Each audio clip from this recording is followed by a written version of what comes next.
Hayung bolong shalrugay oxygen park ni sime kaisa butrang khlaye bike rally khlaijaka or rally khlaijaka oxygen park ni sime chengai heritage park jora o bike rally wo phaimanjak phaikya tangbedik ni tangphangkra JK Sinha pandas khangsongta jaka bolong tangbedik ni bakhaktei forestry day आज 21 मार्च को हर जगह मनाया जाता है और इसकी शुरुआत 2013 में हुई।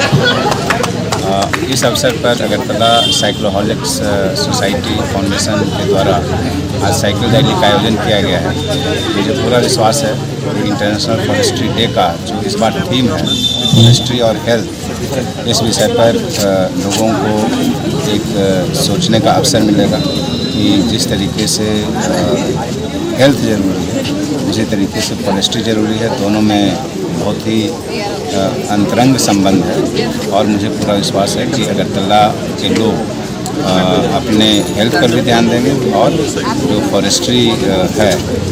फॉरेस्ट को बचाने का जो कार्यक्रम है उस पर भी हमेशा ध्यान देंगे।